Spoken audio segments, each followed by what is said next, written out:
Yeah, well, actually, ito yung ano, I mean, I would love to support the PBA. I only watch Ginebra because, I'm excited. But, I mean, I have to be honest with you. As a Ginebra fan, okay, kabig na naman. Ginebra, masaya na naman. Yes. Lalo na next, rookie, no? Ang lalaki ng mga potential, ang gagaling ng mga players yata compared to this draft. But, unfortunately, ang nakakalungkot dito, kakagawa lang nila ng rule na bawal i-trade yung rookie. Pero parang nakaisip na sila ng paraan. Oh, habang hindi pa rookie, i-trade mo na. Pick pa Yeah. lang, i-trade mo na. So yung first pick parang medyo parang feeling ko tuloy ang baguhin na lang yung rule. Yung Terra Firma na lang kaya ang bawal mag-trade. It seems like Terra Firma do not know. I'm sorry po Terra Firma. I was a fan of Terra Firma during the Johnson and Yes. Holt and Yes. go. Parang, uy, pwede pala, kaya. Sana hindi na nila pakawalan. And, it was such a letdown kung bakit sisirain mo yung team mo, tapos kukuha ka ng veteran, tapos mawawala din pala sa team mo. Yun yung nakakasira. I mean, you could understand the team that want to win. They will do everything to win. They will trade for the asset. But I do not understand what's the goal of Terra Firma.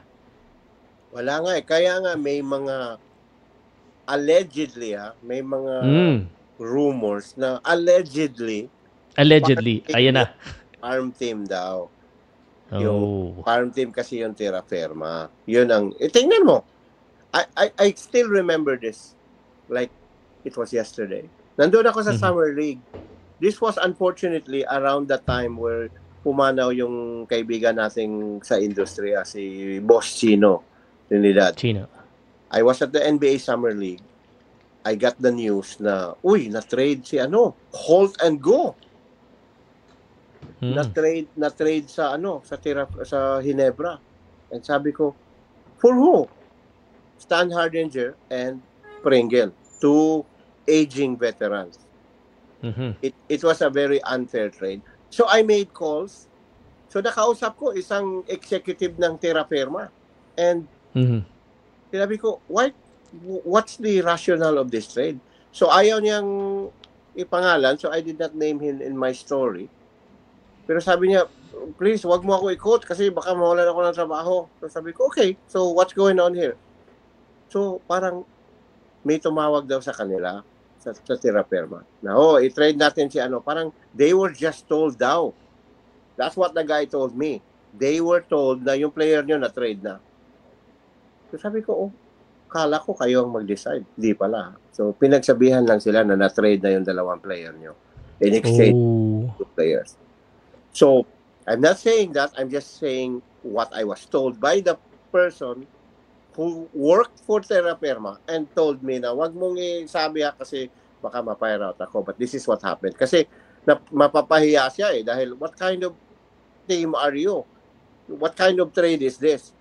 So, if you are looking for lack of parity in the PBA, you don't have to look far than look at the Ginebra roster. Tingnan mo Ginebra roster. They have at least I think 6 or 7 players that are either a number 1 or number 2 pick in the draft. Fair ba yun? Look at Stephen Holt. Stephen Holt is the number 1 pick. Nandoon na.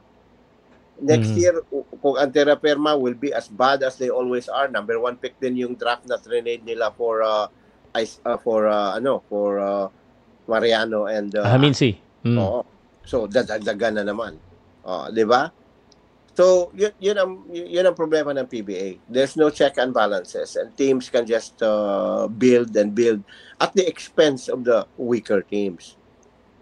Kaya nga hinahanga ko yung mga Conbirds, yung mga rain or shine of the worlds because they're up against Goliath, San Miguel and MVP group na mas malaki talaga ang budget. But somehow, tingnan mo ang Converts, they made it to the semifinals. Saka yung rain or shine, di ba? Na-make din sa semifinals. So, unfair yun, Pao. As much as I sympathize with you na happy ako for you, for Ginebra. Pero, paano naman kami? The other 11 teams. Di ba? So, yun ang, yun ang problema. And they did... Yes. Go ahead po. Go ahead, Pao. No, naisip ko lang. Because ako, let's just say I'm a casual fan. I'm a fan. Okay. And I understand, I kind of have a feeling of what's happening. Okay. As an outsider, I cannot just imagine how the other team, especially the independent team, feels about this alleged maneuvering that is unfair to them. Like, I'm sure they want to get those players, but they cannot get them. Baka pag sila ang nag-trade, hindi pa pwede. Baka pag iba, bakit sila pumapayag agad na approve agad? I can just imagine, kasi may nagsabi sa akin, kaya daw umalis, allegedly ang Alaska, dahil daw sa mga ganitong issue. Eh, Yes. paano naman yung mga independent? Like, actually, majority of, 6 of the teams are, like 3-3 sila, di ba? SMC at saka MVP, tas the rest independent. Parang, they're the minority of the league. How will they, anong nararamdaman nila pag may mga ganito bigla? What do you think? Well, they feel it's an unfair world, di ba? Pero wala silang magawa because, again, it's strength of numbers, di ba? Tatlo yung Yes. sa MVP group, tatlo sa SMC. And again, yun na nga sinasabi natin, we're barking up, wrong tree. Not really barking up the wrong tree, but it's an exercise in futility. Kasi it boils down to a commissioner, a good commissioner. Coincidence ba yun na during the time of Noli Iyala, that was the time when the PBA was at its finest, di ba? Because the commissioner was independent. Talagang inaano niya kung trade, maganda ba, tapos maraming mga innovations. Kume Marshall is, I am told, we never spoke. I spoke to Kume Marshall only one time. Nagkasama kami sa Zoom. And if he had known na nandun ako, he probably would not have been in that Zoom. But that was the only time we spoke. I have messaged him and I have attempted to call him several times. Hindi talaga ako sinasagot. And I'm told he's a good guy and I have no reason not to believe that. But he is a lousy commissioner. He's a very good guy but a very lousy commissioner. The league is not prospering. Tingnan mo nga, sa show namin, sa isang show ko, pwede ba natin ipangalan yung isang show na palagi Sige lang, okay lang. Wala, no problem sa akin. Say Snow. Sa Kay Snow. idol natin, sa idol ko si Snow Badwa, sa No Cooking Show namin. Na-guest namin si Coach Yang Giao. And Coach Yang Giao made a very good point. Sabi niya, ang PBA dapat, di ba, 50 years na. So, when you are in existence for 50 years, you're supposed to be a league that is progressing. Di ba? Nagpo-progress, nag-i-increase yung value. Pero, nang binenta yung Northport, binili ng Titan Max, bumaba